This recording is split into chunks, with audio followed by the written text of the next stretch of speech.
নমস্কার, নিউজ টাইমের ডিজিটাল পেজে আপনাদের সবাইকে স্বাগত। আপনাদের সঙ্গে রয়েছি আমি সুপ্রিয় আর আমাদের এডিটোরিয়াল কন্টেন্ট এডিট বিটের অনুষ্ঠান। আচ্ছা, আপনারা বলুন তো, কে বেশি ভয়ঙ্কর, এনফোর্সমেন্ট ডিরেক্টরেট না অভিষেক বন্দ্যোপাধ্যায়? সদ্য মমতার হাত ছেড়ে ঋতব্রতের সঙ্গে হাত মিলিয়েছেন মদন মিত্র। কারণটা সবারই জানা। এই মুহূর্তে কেন মদন মিত্র হঠাৎ করেই ঋতব্রত শিবিরে নাম লেখালেন? কিন্তু নাম তো তিনি লিখেছেন, কিন্তু সাংবাদিক বৈঠক করে যখন তিনি কথাগুলো বলছেন, এখন অনেকেরই প্রশ্ন, কেন হঠাৎ করে অভিষেক বন্দ্যোপাধ্যায়কে নিশানা করছেন মদন মিত্র? যে মদন মিত্র তৃণমূলের জন্মলগ্ন থেকে মমতা বন্দ্যোপাধ্যায়ের ছায়াসঙ্গী। তিনি বলছেন ইডির থেকেও বেশি ভয়ঙ্কর এবি, অর্থাৎ অভিষেক বন্দ্যোপাধ্যায়। তৃণমূলের শুরু থেকে যে নেতা মমতার ছায়াসঙ্গী হিসাবে ছিলেন, আজ কালীঘাট তৃণমূল বলতে যে কজনের নাম হাতে গোনা নেতার বা নেত্রী হিসাবে পরিচিত ছিলেন, তার মধ্যে অবশ্যই ছিলেন মদন মিত্র।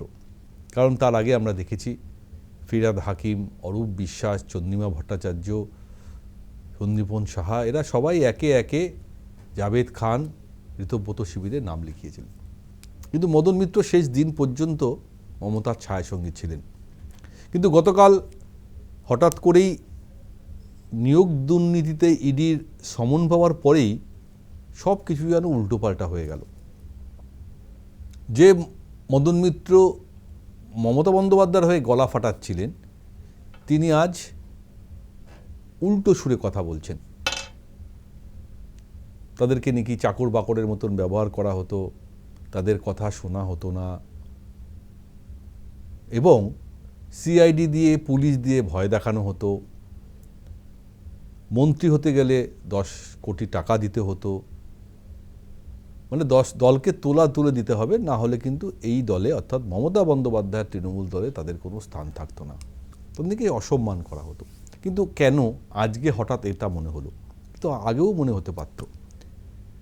চৌঠা মে তো এ রাজ্যে পরিবর্তন হয়ে গিয়েছিল। তারপরে পরিষদীয় দলে ভাঙনও আমরা দেখেছি, ঋতব্রত বন্দ্যোপাধ্যায় বিরোধী দলনেতাও হয়ে গেল। কিন্তু মদন মিত্ররা তো একই জায়গায় ছিলেন।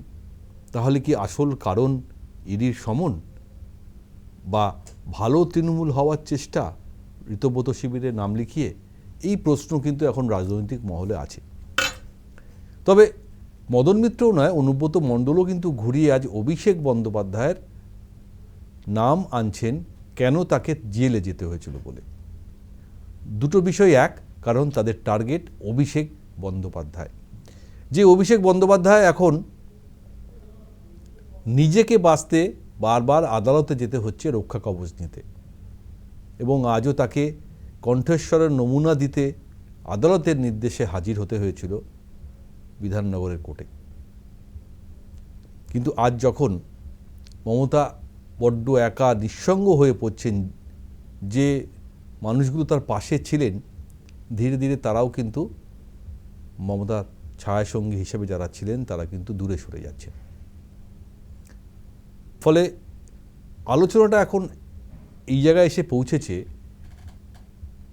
যে কেন মদন মিত্রর মতন রাজনৈতিক তৃণমূল নেতারা মমতার থেকে দূরে সরে যাচ্ছে, বা অনুব্রত মণ্ডলের মতনরা। কারণটা কি সত্যি সত্যি অভিষেক? শুনবো মদন মিত্র আজকে যে কথা বলেছেন, শুনুন। তৃণমূলের অবস্থা যদি এখনই হাল ধরা না যায়, তাহলে ভবিষ্যতে কোনোদিন বিজেপিকে হারানো যাবে না। ওই অভিষেক ব্যানার্জিকে দিয়ে বিজেপিকে হারানো যাবে না। ওই হিটলারি কায়দায় ট্রেন থেকে নেমে কোমরে হাত দিয়ে 4 তারিখ দেখে নেবো হুইসেল বাজবে, এসব করে হবে না। মানুষের কাছে যেতে হবে, এবং আমি বলবো তো ইডির থেকে ভয় ছিল এবি বেশি। ইডি ধরলে তবু কথা বলে জিজ্ঞেস করবে, ওখানে এবি কখন কোথায় তাড়ি দেবে কি করে দেবে ভগবান জানে। আর আমি ইডিকে অভিষেক বন্দ্যোপাধ্যায় জীবনে যাইনি। আমি 27 মাস জেলে ছিলাম, পার্টির বিরুদ্ধে বলিনি। মদন মিত্র যে কথা বলেছেন সেই সুরেই অনুব্রত মণ্ডল আজ ঋতব্রত বন্দ্যোপাধ্যায়ের সঙ্গে সাক্ষাৎ করার পর ঘুরিয়ে সে কথাটাই অন্যভাবে বলছেন। কেন আমি জেলে গেছেন জানেন? অভিষেক বন্দ্যোপাধ্যায় আমাকে জেলে পাঠিয়েছে। একবার শুনুন অনুব্রত মণ্ডল ঠিক কী বলছেন। তৃণমূল, আমিও তৃণমূল। আপনি কি মমতা বন্দ্যোপাধ্যায়ের সঙ্গে থাকছেন? অনেক দিন ছিলাম, প্রথম থেকে ছিলাম। এখন আর নয়, এখন আর নেই। এখন তৃণমূলে আছি। আমি জেলে গেলাম কেন? চলো কার জন্য জেলে গেলেন? এই জন্য জেলে গেলাম। কার জন্য গেলাম? অভিষেক ব্যানার্জি। অভিষেক ব্যানার্জি 4 বার ফোন করেছিল ইলেকশনে হারার পর। আল্লাহ চোখে দেখো না কানে দেখো তুমি, আপনি বলেছেন আর শুধুই নাও। আপনি অভিষেকের জন্য আপনাকে তিহার পর্যন্ত যেতে হবে। আমি বীরভূমে একটা পাত্র আছে জানেন তো, ক্যামেরাটা ভেঙে যাবে কিন্তু, ক্যামেরাটা খারাপ লাগছে, 3.5 কোটি টাকা আমি জমা দিতাম রেভিনিউ। কাটে সরকার সরকার পেত, ওই পাথরের জন্য সেটা হয়ে গেল 40 পার ডে 40 লাখ। এই অনুব্রত মণ্ডল গরু পাচার মামলায় তিহার জেলে খেটে এসছেন। মদন মিত্র সারদা কাণ্ডে 2 বছর জেল খেটেছেন। কোথাও না কোথাও এরা কেন্দ্রীয় এজেন্সির ইনভেস্টিগেশনের আওতায় রয়েছেন। কিন্তু এতদিন পর কেন হঠাৎ করে তাদের এই বিষয়গুলো সামনে নিয়ে আসছেন? খুব স্বাভাবিক, তাদেরকেও তো পরিবার নিয়ে বাঁচতে হবে। মমতা বন্দ্যোপাধ্যায় বলছেন সব বাহানা, দল ছাড়ার বাহানা একটাই, কারণ তারা বিজেপি যেভাবে তাদের ভয় দেখাচ্ছেন বা কেন্দ্রীয় এজেন্সি যেভাবে ভয় দেখাচ্ছেন সে কারণেই তারা বাহানা বানাচ্ছেন আর দোষ দিচ্ছেন অভিষেক বন্দ্যোপাধ্যায়কে। কিন্তু মমতা বন্দ্যোপাধ্যায় এখনও ভাইপো অন্ধ স্নেহে কিছুই দেখতে পাচ্ছেন না। কেন তার কাছের লোকরা ধীরে ধীরে পাশ থেকে সরে যাচ্ছেন তিনি দেখতেই পাচ্ছেন না। তাই আজ মদন মিত্র বা অনুব্রত মণ্ডলের বক্তব্য হলো বাহানা ছাড়া কিছু মনে হচ্ছে না। একবার শুনুন মমতা বন্দ্যোপাধ্যায়ও ঠিক কী কথা বলছেন। আজকে আপনারা বলছেন বাহানা দেখিয়ে যে অভিষেক হচ্ছে আপনাদের আয়না, তাই আপনারা চলে যাচ্ছেন, এটা আপনাদের বাহানা। অভিষেকের সব অন্যায় ক্ষমা হয়ে গেছে যদি আপনাদের চোখে কোনো অন্যায়ও করে থাকে। যে সে আজকে লড়ে যাচ্ছে বাঘের মতো, এরাই লড়বে। তার কারণ এরা 50 বছর আগামী দিন রাজনীতি করবে। মমতা বন্দ্যোপাধ্যায় একেবারে ক্লিন চিট দিয়ে দিচ্ছেন অভিষেক বন্দ্যোপাধ্যায়কে, আর লড়াইটা একমাত্র অভিষেক বন্দ্যোপাধ্যায় করছেন বাঘের মতন। অবশ্যই পিসি মমতা বন্দ্যোপাধ্যায় এই কথা বলছেন, কিন্তু এ রাজ্যের প্রশাসন, কেন্দ্রীয় এজেন্সি, রাজ্য পুলিশ সে কথা বলছেন। একের পর এক মামলায় তিনি জর্জরিত। কিভাবে নিজেকে বাঁচাবেন এখন তারই চেষ্টা করে চলেছেন ভাইপো অভিষেক বন্দ্যোপাধ্যায়। কিন্তু তিনি কি সত্যি সত্যি বাঁচতে পারবেন? কারণ দলের অন্দরে তৃণমূলের সিনিয়র পলিটিক্যাল নেতারা যেভাবে আক্রমণ করছেন অভিষেক বন্দ্যোপাধ্যায়কে, বিজেপি তো ছেড়ে দিন, বিজেপি আর কেউ অভিষেককে নিয়ে কোনো কথা বলছেন না। কথা বলছেন কারা? যারা মমতা ছায়াসঙ্গী হিসাবে এককালে ছিলেন এবং এখন ঋতব্রত শিবিরে নাম লিখিয়েছেন। ফলে অঙ্কটা খুব পরিষ্কার যে যদি এই দলে ভাঙনের অন্যতম কারণ কেউ হয়ে থাকেন সেটা অভিষেক বন্দ্যোপাধ্যায়, কিন্তু মমতা বন্দ্যোপাধ্যায় সেটা এখনও মানতে চাইছেন না।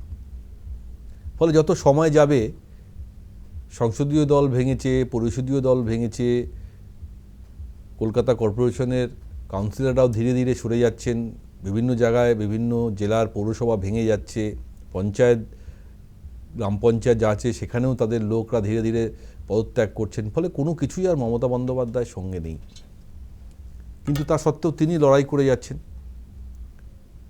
এই দেখুন না, শহীদ দিবস, আদালত তাদেরকে জানিয়েছে যে যদি শহীদ দিবস করতে হয় তাহলে বিড়লা তারামণ্ডলের সামনে জায়গায় করতে হবে মাত্র 2,500 লোক নিয়ে।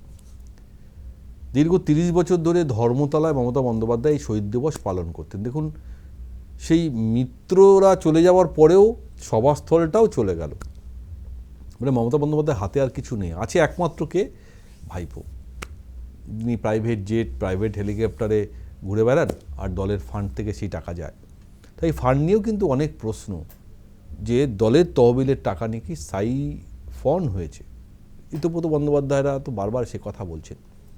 পরবর্তীকালে হয়তো এটা নিয়েও তদন্ত হবে। ইডি ইতিমধ্যেই 4টে অ্যাকাউন্ট বন্ধ করে দিয়েছে তৃণমূলের, শুধুমাত্র এই অ্যাকাউন্ট থেকে বিভিন্ন রকম বেআইনি লেনদেন হয়েছে বলে।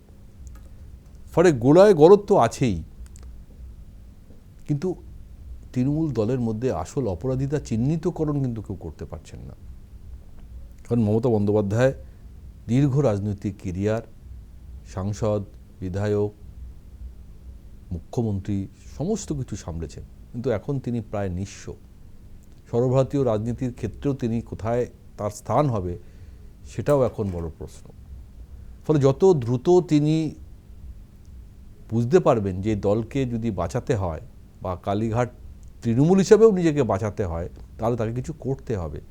কারণ তার হাতে আর এমন কোনো জাদুমন্ত্র নেই যে তিনি তার কাছের ঘনিষ্ঠ স্নেহের বা ছায়াসঙ্গী হিসাবে যারা থাকে তাদেরকে ধরে রাখতে পারবেন। তারা চলে যাবেন, নিজেদেরকে বাঁচাতে যারা চলে যাবেন, কিন্তু মমতাকে বাঁচাতে আর কে থাকবে? ভাইপো যদি জেলে চলে যায়, তিনিও কিন্তু আরও নিঃস্ব হয়ে পড়বেন, আরও একা হয়ে পড়বেন। নিশ্চয়ই সেটা বুঝবেন, যখন বুঝবেন তখন আর কিছু করার থাকবে না। তাই সময়ের সঙ্গে সঙ্গে নিজেকেও বদলাতে হবে, সেটা মমতা বন্দ্যোপাধ্যায়কে আমার মনে হয় তিনি ভাববেন। আজ না ভাবলেও কাল হয়তো তিনি ভাববেন, দেখা যাক। কিন্তু আমাদের অনুষ্ঠান এখানে শেষ করব, কারণ হাতে সময় খুব কম। কিন্তু আমাদের এই বিষয় নিয়ে ভিউয়ার্স পোল রয়েছে, আপনাদের গুরুত্বপূর্ণ মতামত ভিউয়ার্স পোলের মাধ্যমে আপনারা পোস্ট করতে পারেন। আজকে আমার প্রশ্ন, মদন মিত্র বা অনুব্রত মণ্ডলরা দল ছাড়ার পিছনে আসল কারণ কি? সেটা কি অভিষেক বন্দ্যোপাধ্যায় না কেন্দ্রীয় এজেন্সির ভয়? কোনটা? আপনাদের মতামত ভিউয়ার্স পোলের মাধ্যমে আপনারা পোস্ট করুন। পরবর্তীকালে আপনাদের এই মূল্যবান মতামত আমরা আমাদের ডিজিটাল পেজে সবাইকে জানাবো। আমাদের সমস্ত নিউজ আপডেটের জন্য আপনারা দেখতে থাকুন নিউজ টাইমের ডিজিটাল পেজ, এবং আপনারা আমাদের এই ডিজিটাল পেজকে সাবস্ক্রাইব করুন। অনুষ্ঠান এখানেই শেষ করছি। নমস্কার।